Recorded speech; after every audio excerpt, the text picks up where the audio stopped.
when we get to the end of the conversation, can I ask you to just, as a courtesy, stay in your seats whilst we leave the stage? That would be really helpful. So now on to the sort of important questions. You mentioned in your introduction your fascination with the subject, but obviously it's a very long journey to get from being fascinated with something to where we are tonight. Could you tell us a little bit about how long the journey took, and particularly the research that you did, because I know that you did a massive amount of research. I would say it took about 3 years to get to the point where I felt like I was in a position to be able to write the script. So 3 years of reading and meeting people and interviewing and legwork and meeting people who knew the Duchess or the Duke,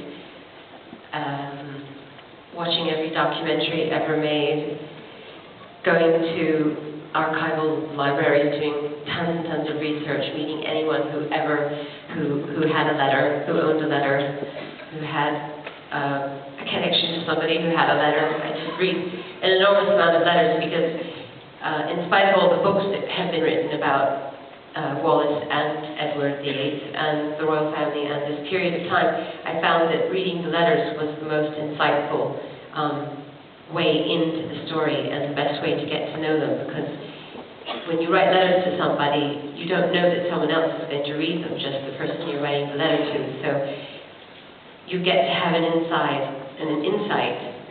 that you wouldn't have by reading a book that someone's writing knowing that other people are going to read it. And I mean, I think it's very refreshing as someone who grew up in this country and was, told a certain history of the relationship, and, we were all sort of given the story of Edward who gave up everything for her.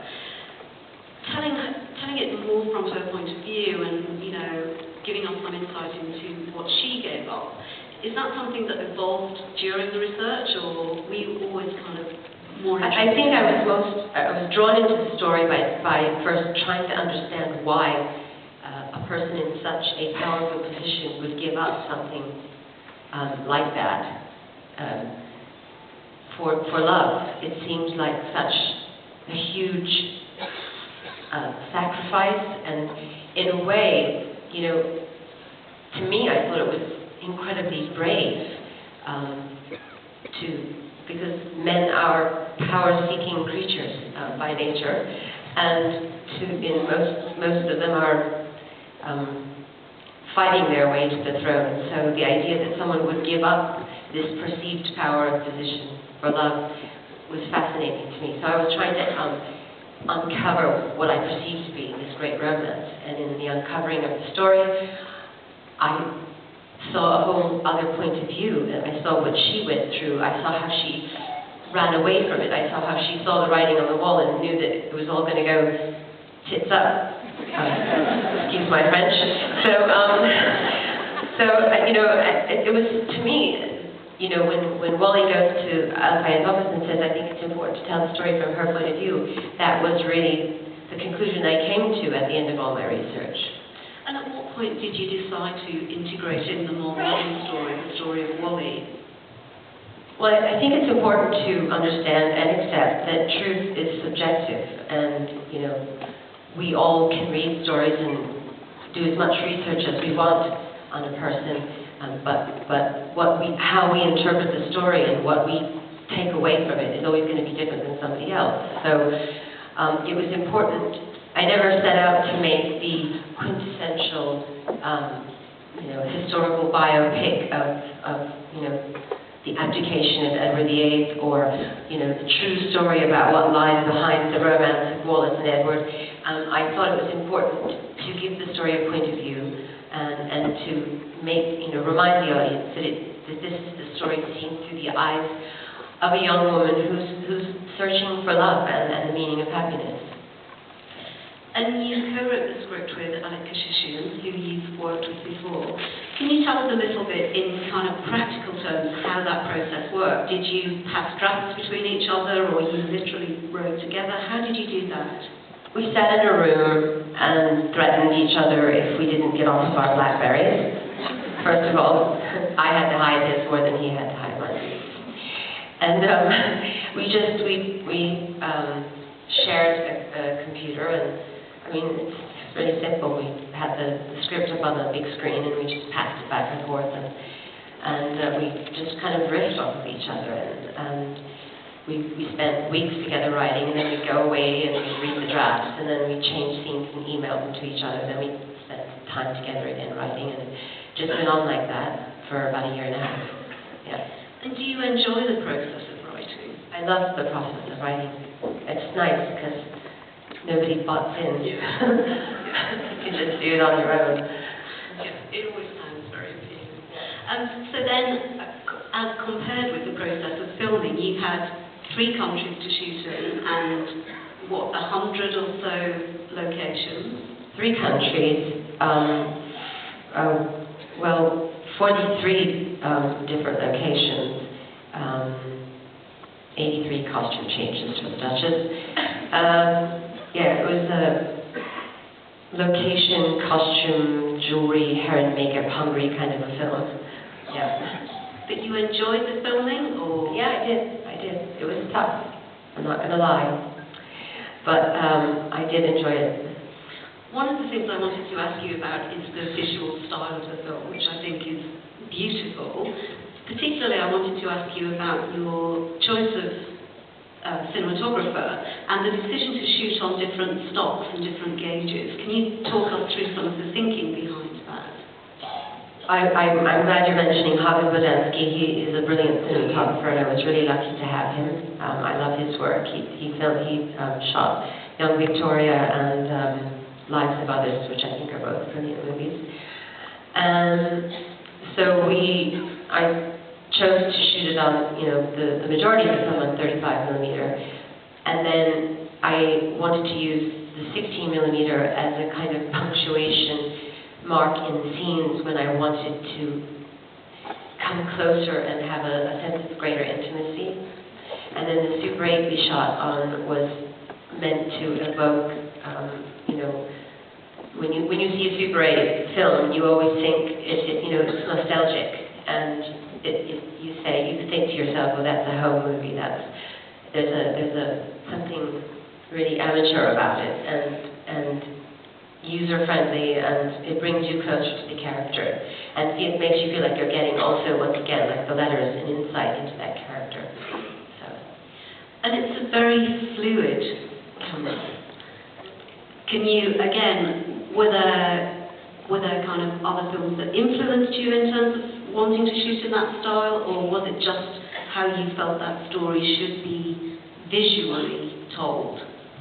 Well, I'm a big fan of Steadicam, and I wanted the camera to have a lyricism about it, because I wanted to make the stories weave together, and the love affairs between in both the modern world and in the past to be like a dance, and so that's easier to achieve with Steadicam. One of the films that really influenced me was La Vie en Rose. There's a lot of use of Steadicam in that film, and I really admire the way that there's one scene that goes on for 5 minutes without any cut, and I tried to achieve that a few times in the movie, and I think it's bold filmmaking, because I think we're so used to watching movies with tons of edits and cuts, and so that movie influenced me, the camera work in it. And I'm also a big fan of tracking shots, and I would say that a film by Alain René called Last Year at Marienbad really influenced me as well. He did a lot of tracking shots and shooting into mirrors, and inspired me. I'm just thinking about the Delphine Seyrig costumes in that too. Beautiful, yeah. I think we'll talk about costumes in a moment, but before that, can I ask you about the casting of the film, and particularly, obviously very pivotal who you found to play Wallis. How easy was it to find Andrea? That was, getting to Andrea was a long, arduous journey. I met with a lot of actresses, a lot of really great actresses. This was really painful for me, because a lot of actresses I really wanted to work with came to meet me, and it was really hard saying no to them because they just weren't right for the part. And I had brought up Andrea's name several times, and many people frowned at me because they said she's too young, she can't play that kind of an age range, etc. And I saw her playing Margaret Thatcher, and I thought she was so brilliant, and I thought she transformed herself in that film, and so I met her, and when she walked in the room, to me, she was the Duchess. She had dressed, and in the way that the Duchess had dressed and done her hair and makeup, and her long neck and the way she moved her hands and her carriage, and the combination of steeliness and fragility that she had. I was thrilled, because in my head I was thinking, oh my God, I found her. So.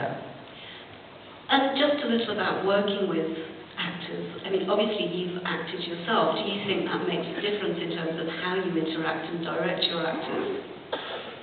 Yes, I always appreciated working on films where the director gave me as much support and direction as possible, and gave me as much information about my character as possible. I think actors want direction.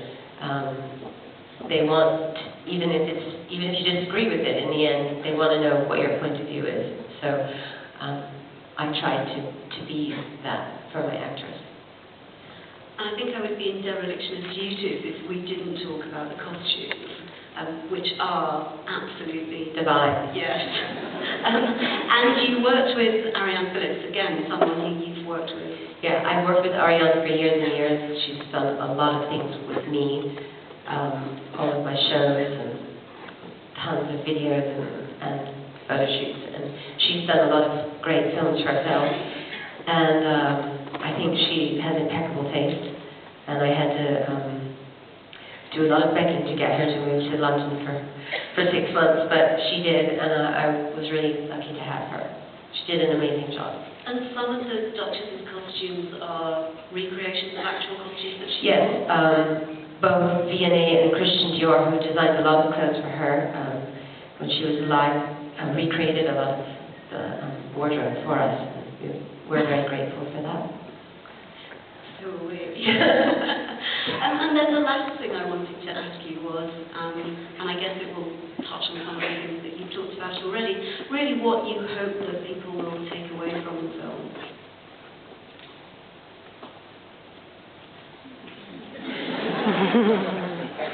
Well, lots of things. I mean, I think it's quite a complex story, and you can enjoy it or take it in on a lot of different levels.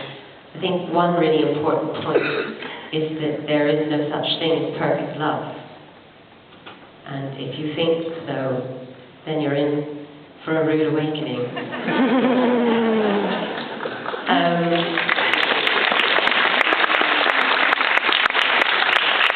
And that real love requires compromise.